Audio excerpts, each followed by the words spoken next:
This is Adam Taxon, main administrator for the Daily Beck on Facebook here.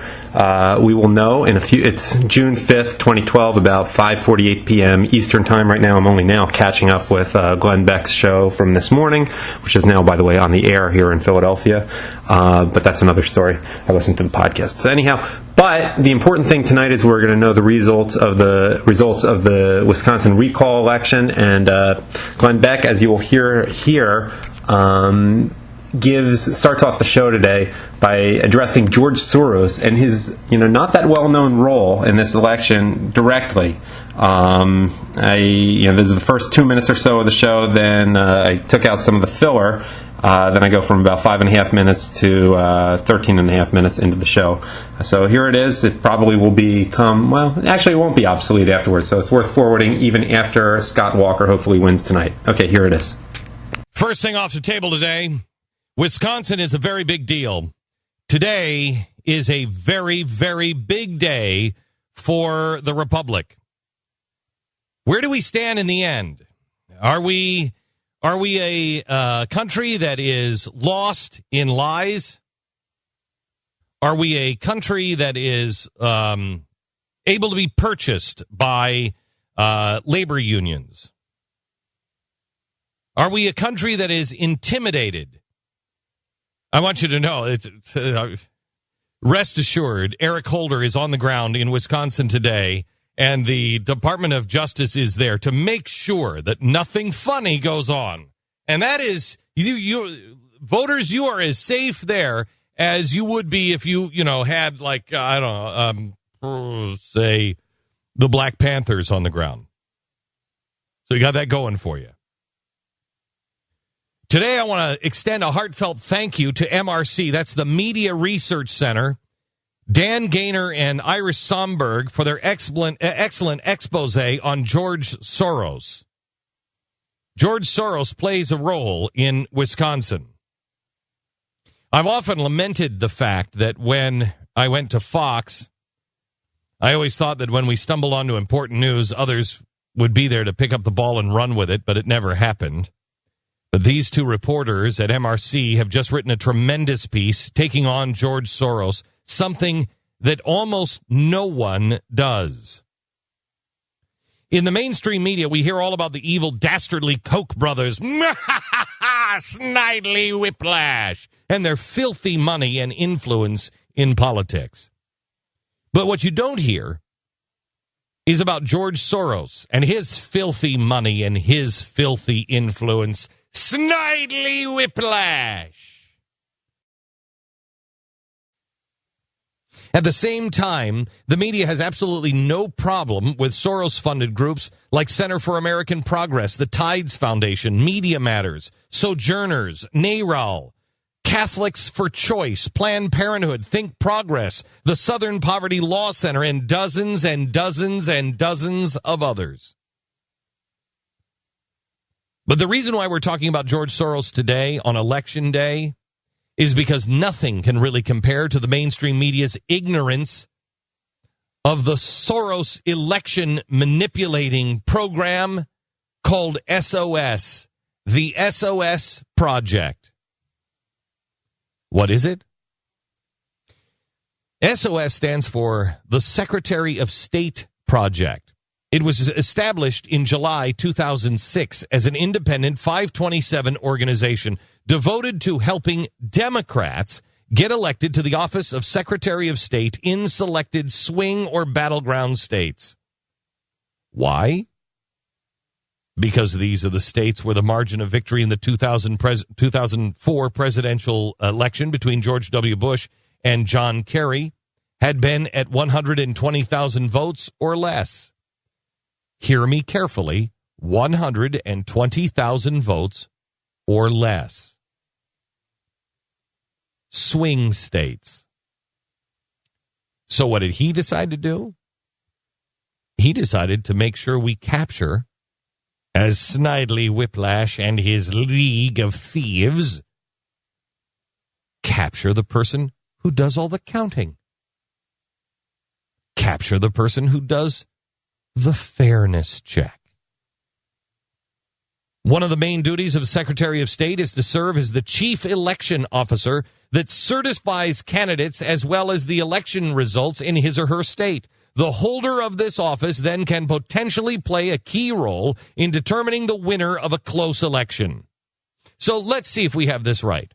Hungarian-born George Soros sets out to control the outcome of American elections by helping like-minded Democrats gain all important secretaries of state seats in key swing states all over the country. Now tell me that this isn't a story that the paper of record, with all the news that's fit to print, the New York Times, tell me this isn't a story that they should be interested in. Tell me that Morley Safer at 60 Minutes wouldn't be beating down the door of David Koch's mansion. We are here on the doorstep of David Koch's mansion, just trying to get some answers, demanding answers for why he was trying to manipulate U.S. elections and the U.S. election process. Oh, look at what the evil Koch and his brother is doing. Oh. Except it's not the Koch brothers doing it. And 60 Minutes doesn't seem to know even the word doorbell when it comes to the doorstep of George Soros. George Soros is an admitted manipulator of national currencies to the point where he has brought down 5 governments of sovereign nations. In fact, George Soros thinks that's fun. The first part was this subversive activity, disrupting repressive regimes. That was a lot of fun. It was a lot of fun. It was a lot. Is this subversive activity? Subversive activity? He's manipulating the minds of youth through his massive contributions to universities all over the world. And George Soros has and is seeking to manipulate our elections here in America. Fortunately, we in the Blaze are no longer alone in the effort to shine disinfectant and sunlight on Mr. One World Government, Mr. New World Order, Mr. Open Society now, yeah. Fortunately, we're no longer alone on the exposure of the man who is trying to fundamentally transform the United States of America. We now have help from our friends at MRC. So again, thank you. And George, even as you have your fun, trying to push the European Union over the edge. What? I gave a speech. Now it's strangely missing off my website. What? I don't know what you're saying. I'm just trying to drain the blood out of the necks of everybody who likes the West. What? As you are trying to push the West into the financial abyss, creating a domino effect around the world, leaving you in a position to clean up on the New World Order. This would be the time, because you really need to bring China into the creation of a new world order. World order, yeah. Even as you work on all of that, know this. We're on to you. As you know, we won't sit down. We will not be silent. We will not comply. We will not stand idly by. We are committed. And today we begin to activate. The tide is turning, Mr. George Soros. And you're about to get a nice glimpse of that. Later tonight, when Scott Walker beats back your labor union friends along with their massive money and intimidation techniques, and wins in key battleground states, this time Wisconsin. And I believe he will win handily enough that your Secretary of State there, progressive Democrat, Doug LaFollette, oh, I've heard that name before. How? He won't have any say in the outcome. How do I know that name? Oh, because Doug's great-grandfather and the founder of the progressive movement in Wisconsin, Fighting Bob, that guy and Doug's great-grandfather were brothers. Oh, the progressive web is a tangled one in Wisconsin.